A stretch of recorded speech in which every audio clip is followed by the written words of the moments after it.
Hi all, hope you're doing great. This is Maro. So today I have an Albemarle replay.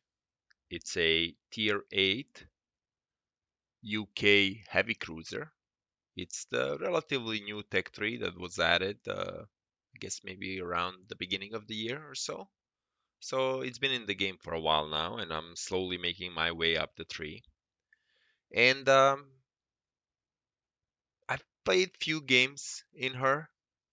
I only got her after getting Surrey. And I have to say, she's a big improvement on Surrey. I think Albemarle gets a lot of things that Surrey does not have, and the cons versus Surrey, I don't think are big enough to really offset that advantage. So it's a better ship to play. I still, don't necessarily know how to play her very well, but my experience so far in comparison to playing Surrey is much better.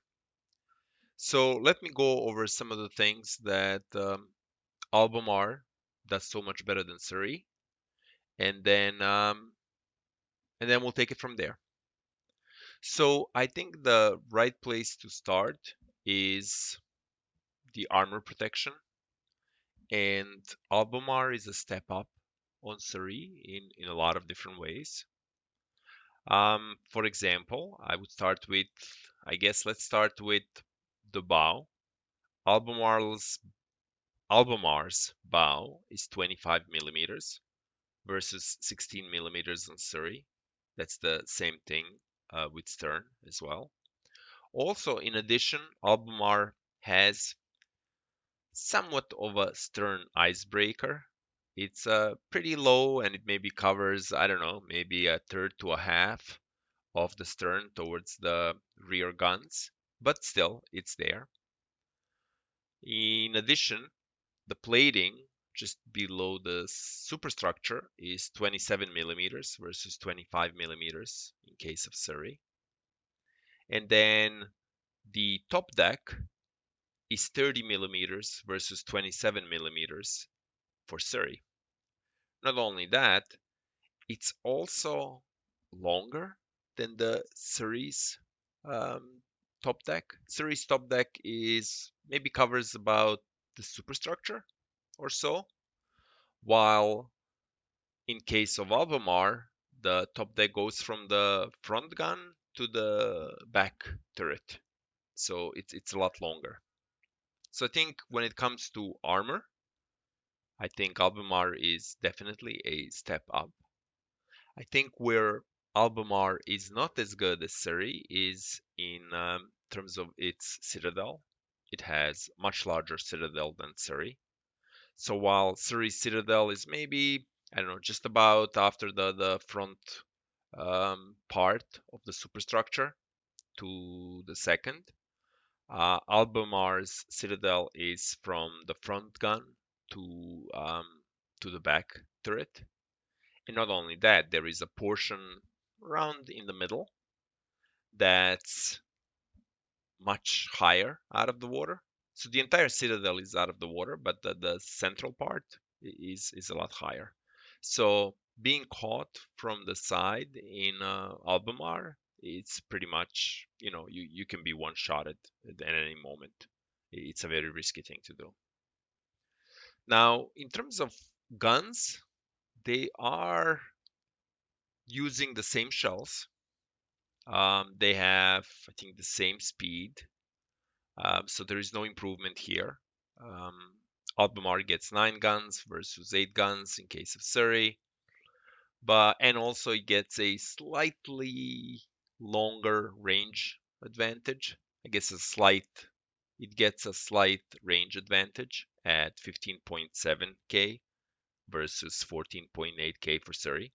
Obviously, with a spotter plane, you can increase that, and that's, I think, that was another welcome addition in case of Surrey, but here as well, getting that additional range, because that's one of the downsides of this line, at least so far, is that you don't have that long of a range. You can't play it like a Russian cruiser from really far and then just try to dodge effectively shots. Here you can't really do a lot of that. You're more confined in terms of what you can do. If you can find an island to hide and use your spotter plane for the extra range, great. But just relying on dodging, I have not done a lot of it because few times that I have tried it, I've gotten punished. So I would only do it occasionally when the battleship is maybe not watching or the game is kind of wrapping up or the player is distracted. Otherwise, not really as a serious tactic. Now, another thing that the Albemarle gets that Surrey does not have is the longer range torps. So Surrey's torps are 8K. Albemarle gets practically Jutland's torps, so it's 10K torps, same as Edinburgh's. And it makes a difference. Now, the concealment is the same at 9.8, so you have a 200 meter window for stealth torping.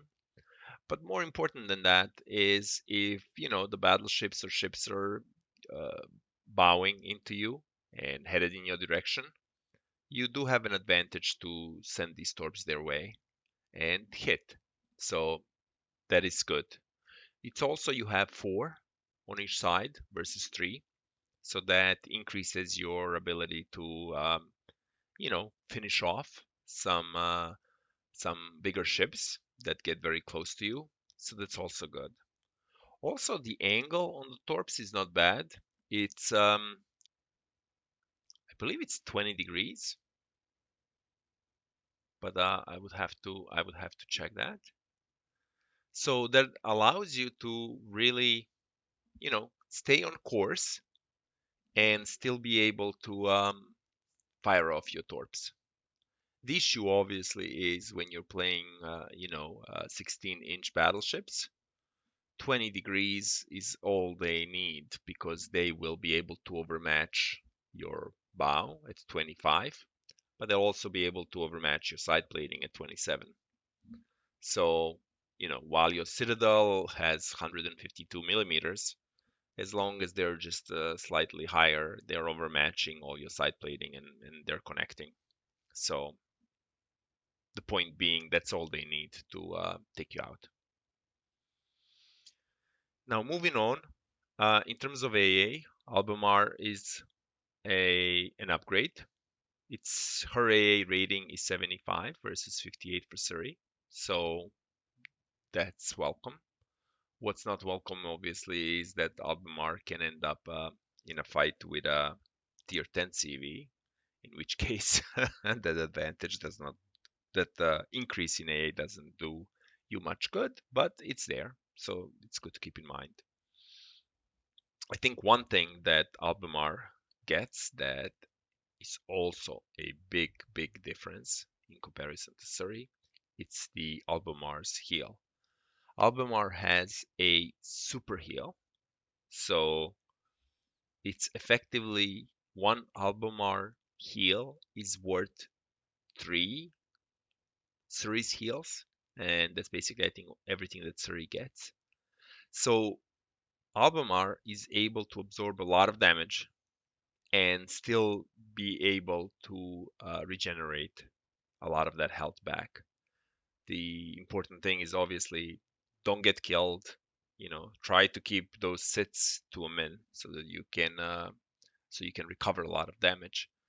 And honestly, in few games that I've played now, I've found myself in positions where I'm not really able to get all that heal, uh, all that health back because don't really have too many chances to use that. I mean, what you get in every single heal is 17,520 health points, and it's effectively 40% of the health pool of the cruiser. So in those three heals, you have more health than the entire cruiser has from the start. So it just tells you how powerful that heal is, and if you're able to use it, how big of an advantage it is. Now here, I got this Fuso just where I want her. She took some torps earlier from me, and now I just decided to go for her. You can see the torp angle right here. Her guns are 14 inches, so she can't really overmatch me. So all I need to do now at this point, and she's not really even shooting at me, is just get close enough to fire. So you can see this angle. If the guns were pointed, right, as I'm trying to avoid the battleship, could definitely one-shot me and finish me off because of how big my citadel is. And I ran some of it in testing, and yes, you exposed from the side, battleship, one shot, very easy. Happens a lot. Also, another thing to keep in mind is that the UK cruisers, they like their flat backs or flat behinds. And yes, I took her to testing, and I was able to score citadel hits from the back. I mean, the angle has to be, maybe just from behind, but still, it's doable. Now here we are winning. When I made that turn, I saw that I couldn't really get away from that Colorado without exposing myself and trying to run away. And given where the game was, I just decided to go for it. So I wanted to see if I can torp this Colorado. Now I'm trying to keep my bow in, but I'm going a little bit left and right, which honestly, in retrospect, it's an error because opening even a little bit allows the Colorado to score sits and delete me. Going straight bow in kind of increases the chances that you'll be able to take some of that damage and not be sit and not be finished. But as you can see here, I opened up a little bit and bam, he scored some big hits. Nevertheless, in the end, I was able to finish her off. So this doesn't really happen a lot for me. So this was a surprise to take two battleships with torps. It wasn't necessarily a very high scoring game, and maybe the players themselves were either a little distracted or maybe not as good. So they allowed me to do some of these things. But this was a welcome change. I was able to do more than I was able to do before with Surrey. It was more enjoyable experience. Now, obviously, the ship still remains very fragile, and I'll play more games as I'm grinding towards Drake in her and see how things change. But I thought this was just, an interesting occurrence, and I wanted to share it with the rest of you guys. So with that, we come to the end of this video. I wish you the best of luck on the high seas. Maro, out.